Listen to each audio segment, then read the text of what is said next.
बुलंद आवाज से पढ़ लें, अस्सलातु वस्सलामु अलैका या रसूल अल्लाह, अस्सलातु वस्सलामु अलैका या हबीब अल्लाह, अस्सलातु वस्सलामु अलैका या नबी अल्लाह, अस्सलातु वस्सलामु अलैका या नूर अल्लाह, सल्लल्लाहु तआला अलैहि वसल्लम। प्यारे इस्लामी साथियों, अल्हम्दुलिल्लाह ये रोज़ाना थोड़ी देर के लिए दर्स की ये मजलिस सजाई जाती है और इसके ज़रिए से हमें और आपको बेशुमार दीनी मालूमात हो जाती है। ये दर्स की मजलिस ही नहीं बल्कि आप यूँ समझिए कि हमारे और आपके लिए एक छोटा सा मदरसा है जिसमें हम अपने दीन की बहुत सारी बातों को थोड़ा थोड़ा करके सीख लेते हैं। पिछले कई रोज़ से बाबुल ईमान यानी ईमान के मुतालिक आप लोग समात मा रहे हैं। आज भी उसी बाब से कुछ बातें अर्ज करता हूँ। बिलखुसूस कलमा तैयबा के मुतालिक गुजारिश ये है कि आप तमाम हज़रात पूरी तवज्जो के साथ सुनने और समझने की कोशिश फरमाएं। फरमाते हैं कि कलमा तैयबा से मुराद ला इलाहा इल्लल्लाह मुहम्मदुर रसूलुल्लाह ये है और इस पर ईमान लाना जरूरी है। कलमा तैयबा पर इसे कलमा तौहीद भी कहते हैं, इस पर ईमान लाना जरूरी है। और कलमा खबीसा से मुराद उस कलमे का इस कलमे का इनकार करना यानी कि कुफ्र है। कलमा खबीसा यानी कि कोई इस कलमे का इनकार करे कि मैं ये कलमा नहीं पढ़ूंगा माअल्लाह, या मैं ये नहीं पढ़ता, या मैं इसको सच्चा नहीं जानता, तो इसका इनकार ही जो है वो कुफ्र है। इसका इनकार करना यानी कुफ्र करना। कुफ्र का एक मानी इनकार करने के भी है। ईमान और कुफ्र को एक मिसाल के जरिए समझाया गया है कि कलमा तैयबा एक पाकीज़ा और उम्दा दरख्त की मानिंद है और उसकी जड़ें काफी गहरी होती हैं। अब यहाँ फरमा रहे कलमा तैयबा जो है ये ला इलाहा इल्लल्लाह मुहम्मद रसूलुल्लाह, फरमाया कि ये एक पाकीज़ा उम्दा दरख्त की तरह है। ऐसा दरख्त जिसकी जड़ें बहुत गहरी हैं, जिसकी जड़ें बहुत गहरी बहुत नीचे तक होती हैं, जिस वजह से तेज आंधी और तूफान इसे जड़ों से उखाड़ नहीं सकता। इसकी जड़ें इतनी मजबूत और गहरी होती हैं कि तेज हवा और आंधी या तूफान इसको जल्दी से उखाड़ नहीं सकता। अब फरमाते कि इसकी शाखें खूब फैली हुई होती हैं। ये कलमा तैयबा ऐसा दरख्त है, ऐसा शजर है कि इसकी शाखें भी खूब फैली होती हैं, इसकी जड़ें बहुत गहरी होती हैं, नीचे तक पकड़े हुए रहती हैं। और फरमाया कि और खूब फैली हुई और ऊंची हो, क्योंकि शाखों के फैली हुई होने से इसका साया खूब घना होता है। यानी कि ये कलमा जो है जिसके दिल में है तो इतना मजबूत हो, इतना जड़ पकड़ा हुआ हो ये दरख्त, ऐसे दरख्त के मानी जो खूब जड़ पकड़ा हो, खूब ऊंचा हो, उसकी टहनियां खूब फैली हो, क्योंकि टहनियां जब फैली होती है तो उसका साया भी बहुत अच्छा होता है।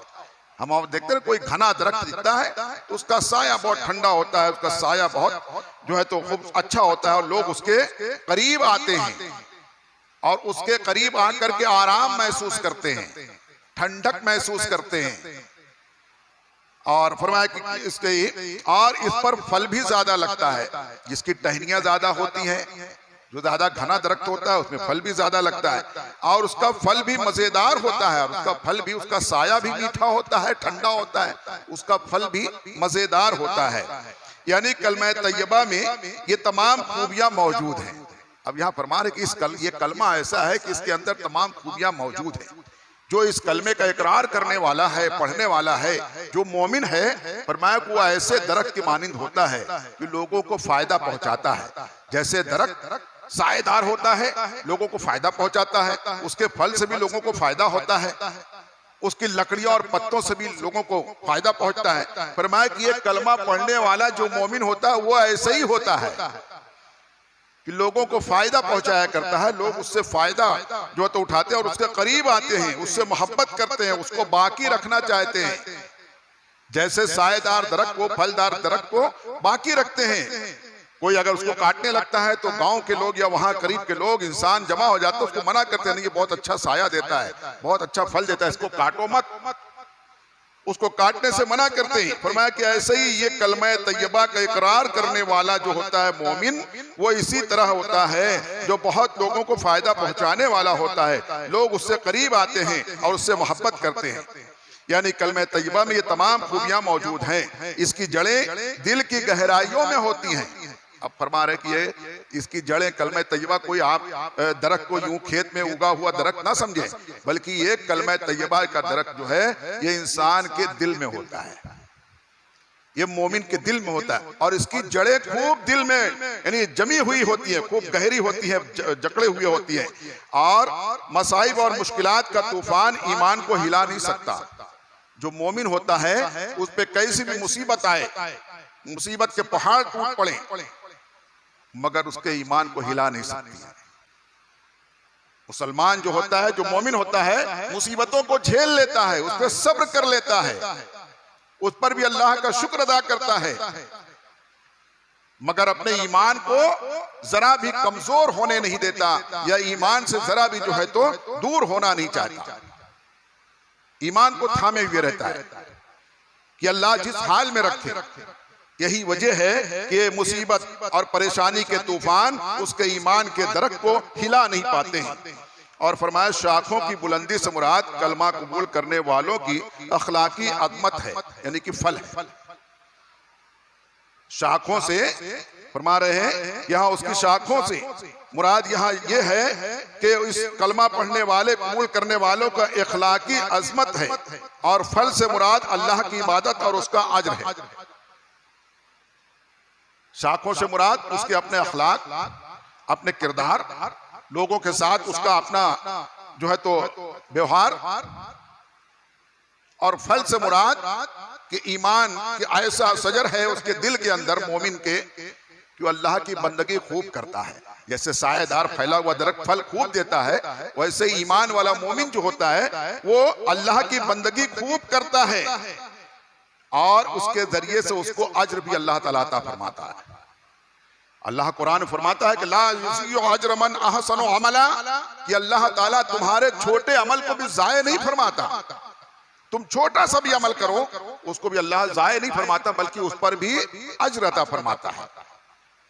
एक बंदा अपनी ताकत और हैसियत के मुताबिक कोई छोटा सा अमल करता है, मिसाल के तौर पर कोई सदका देता है, गरीब आदमी खुद गरीब है, मगर देखा कोई और उससे भी ज्यादा गरीब आदमी मजबूर परेशान है, मांग रहा है अल्लाह के नाम पे, तो ये खुद भी गरीब है, लेकिन अपनी ताकत भर निकाल के 100 रुपया नहीं तो 2 रुपया 1 रुपया ही दे देता है। फरमाया ये इसकी ताकत थी, बंदे की ताकत थी।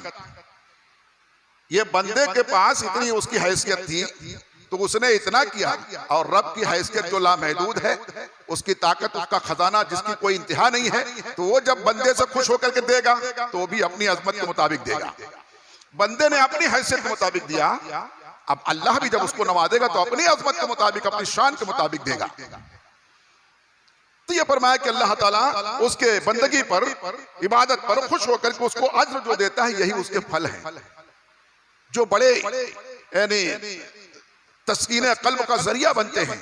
बंदे को सुकून मिलता है, और कहता नहीं नमाज पढ़ लिया सुकून मिल गया, कुरान पढ़ लिया सुकून मिल गया, बज़ाहिर उसको कुछ नहीं मिला, मगर दिल को सुकून इसी से मिलता है कि अल्लाह कुरान में फरमाता है कि अला बिज़िक्रिल्लाह तत्मइन्नुल क़ुलूब, कि खबरदार हो जाओ तुम्हारे दिल का चैन कहीं और चीज में नहीं है, नाच गाने शराब नोशी में इसमें नहीं है, बल्कि किसमें है, अला बिज़िक्रिल्लाह, याद करो, यकीन जानो कि जिक्र, अल्लाह के जिक्र में ही तुम्हारे तत्मइन्नुल क़ुलूब, तुम्हारे क़ुलूब का, दिल का इत्मीनान है।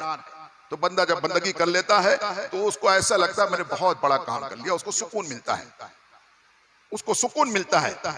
आप फरमाते हैं ईमान के बरक्स कुफ्र एक खबीस दरख्त की मानिंद है। ईमान के बरक्स, इसका उल्टा जब देखो, ईमान वाले हैं या तो फिर कुफ्र करने वाले हैं, काफिर हैं। फरमाया कि ईमान के सामने कुफ्र जो है ये खबीस दरख्त की तरह है। ईमान का दरख्त कितना अच्छा, उसकी तारीफ बयान की गई आपके साथ में। आप फरमाते हैं कुफ्र जो है वो जो है तो एक खबीस दरख्त की मानिंद है, जिसकी जड़ें नहीं होती, जिसकी कोई जड़ नहीं होती। खबासत के दरख्त की कोई जड़ नहीं होती। और फरमाया और हवा का एक झोंका आया और उसे उखाड़ करके जमीन पर फेंक दिया। क्योंकि जड़ नहीं है, हवा का एक झोंका आया, उखाड़ के जमीन पर फेंक दिया। उस काफिर पर, कुफ्र करने वालों पर कोई मुसीबत परेशानी आती है तो वो आवेला मचाते हैं और वो शिकायतें करते हैं। और कितने आपने देखा होगा, सुना होगा कि वो जाके खुद जिस बुत की पूजा करते रहते हैं उसी को पत्थर मारते हैं। मेरी सुनता ही नहीं, तो अंधा हो गया है, बहरा हो गया है, अपने ही बुत को जाकर के मार। मोमिन नहीं करता है ऐसा, मुसलमान सब्र करता है। इसके दरख्त में जो ईमान का जो दरख्त है इसके दिल में, फरमाया कि उसकी वजह से वो सब्र करता है। ऐसे दरख्त की शाखें कहाँ होंगी और वो फल क्या देगा, यानी कुफ्र का इस दुनिया में न कोई फायदा है और न आखिरत में उसको कोई फायदा होगा। कुफ्र करने वाले का न इस दुनिया में कुफ्र की वजह से कोई फायदा है और न आखिरत में कोई फायदा होगा। यहां भी खसारा है और वहां भी उसका खसारा होगा। ये फरमा रहे कि उसका क्या फायदा, बल्कि उल्टे कुफ्र की वजह से, कुफ्र की बिना पर आखिरत में अदाब का मजा चखेगा। ये कुफ्र करने की वजह से उल्टा एक तो कुछ मिलेगा नहीं, कोई फायदा नहीं मिलेगा कुफ्र की वजह से, उल्टा उसको अजाब भी चखना पड़ेगा। कि कुरान पाक में अल्लाह फरमाता है, जिसका मफ़हूम यह है कि और जो है तो उनके बुतों के साथ, पत्थरों के साथ उनको जहन्नम में डाल दिया जाएगा। जब नबी अलैहिस्सलाम से ने यह फरमाया तो लोगों ने सहाबा किराम पूछा कि आखिर पत्थरों का क्या कसूर है, उनको क्यों आग में डाला जाएगा? ये तो इंसान खुद अपने हाथ से पत्थर को तराश करके बुत बना रहा है और फिर उसको पूज रहा है, उसमें पत्थर का क्या कसूर है? पत्थर को क्यों आग में डाला जाएगा, जहन्नम में डाला जाएगा? जैसे अल्लाह ने कुरान में फरमाया ना, वक़ूदुहन नास वल हिजारा, कि जहन्नम का ईंधन यानी जहन्नम में जलने वाली जो चीजें हैं, वक़ूदुहन नास इंसान है, वल हिजारा और हजर है पत्थर। ये कुरान में अल्लाह ने फरमाया। तो इस आयत के ताल्लुक से जब नबी अलैहिस्सलाम ने समझाया तो सहाबा किराम ने कहा पत्थरों का क्या कसूर है, उनको क्यों जहन्नम में डाला जाएगा? तो नबी अलैहिस्सलाम ने समझाया कि उनका कसूर नहीं है, बल्कि इसलिए जहन्नम में डाला जाएगा कि जो लोग दुनिया में रहकर कुफ्र करते हैं, बुतों की पूजा, पत्थरों की पूजा करते हैं, तो जब वो देखेंगे कि ये जिनको हम पूछते थे ये खुद जहन्नम में चले गए, तो हमको क्या बचाएंगे? तो उनको और तकलीफ होगी कि काश कि हम इनको ना पूजे होते। तो कुरान को पढ़ करके समझ करके आज भी दुनिया भर के काफिरों को यह इबरत हासिल करना चाहिए, जो लोग आज भी ईमान नहीं लाए उनको यह सबक हासिल करना चाहिए कि वो भी जहन्नम में जाएंगे। कितने भी बड़े काफिर हों जाएंगे जहन्नम में।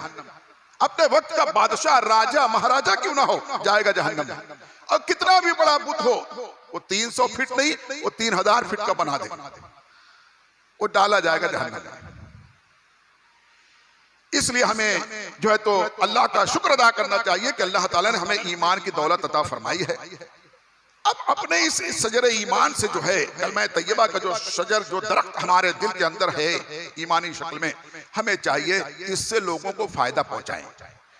जैसे कि एक सायादार जो दरख्त होता है लोगों को फायदा पहुंचाता है, उसके नीचे आके बैठ के ठंडक महसूस करते हैं, उसके अंदर आते हैं ठंडी ठंडी हवा महसूस करते हैं, उससे फल पाते हैं, उससे लकड़ी और ईंधन और पत्ते पाते हैं। और जब उस दरख्त को कोई काटने लगता है तो लोग खड़े भी हो जाते हैं, नहीं मत काटो। आज अगर हम इस बात को अच्छी तरह से समझ लें और इस पर अमल करें कि अपने मोमिनाना सिफात के साथ हम जिंदगी गुजारने पर आमादा हो जाएं, तो इंशाअल्लाह अगर कहीं भी हम पर कोई मुसीबत आए तो अल्लाह के फजल से लोग खुद हमारी मुसीबत को दूर करने के लिए खड़े हो जाएंगे। इसी हिंदुस्तान में पहले आप लोग पढ़े होंगे, देखे होंगे, तारीख जो पढ़ते हैं उनको मालूम है, वरना बड़े बुजुर्ग जो है बताते हैं बड़ी दूर दूर गांव में एक एक मुसलमान का घर रहता था, बाकी सब गैर मुस्लिम रहते थे, मगर वो मुसलमान पूरे गांव का चौधरी बन के रहता था। पूरे गांव के लोग उसके पास अपना फैसला कराने आते थे और आके कहते थे, अरे हाजी साहब, मुल्ला जी, मियाँ जी, जरा दम कर दो, पानी फूंक दो, गुड़ फूंक दो, रोटी फूंक दो, नमक फूंक दो। ये करने आते थे और इतना यकीन होता था कि ये फूकेंगे हम अच्छे हो जाएंगे, और अच्छे हो जाते थे। और बड़े बड़े ब्राह्मण और जो ये सिंह होते हैं, ठाकुर, ये सबका भाई भाई में झगड़ा होता था, तो एक मुसलमान के रहता था, उसके पास आज चलो जरा फैसला कर। मगर आज फरमाया कि कहने वाले ने कहा है कि अगर कुरान को हमने भुलाया ना होता तो ये जमाने ने दिखाया ना होता। हमने कुरान की तालीम, हदीस की तालीम, इस्लाम की तालीम को भूला तो आज हमारा ये बुरा दिन आ चुका। आज भी वक्त है, अगर सारे मुसलमान अच्छी तरह से कुरान और हदीस की तालीम को हासिल करें और उस पर अमल करें, दिल के अंदर जो ईमान है इसके शजरा ईमानी से पूरा फायदा खुद भी उठाएं और दूसरों को भी फायदा पहुंचाने की कोशिश करें, तो इंशाअल्लाह हमारे वकार को अल्लाह ताला दोबारा बहाल फरमा देगा। अल्लाह ताला हम सबको नेकियों की तौफीक अता फरमाए।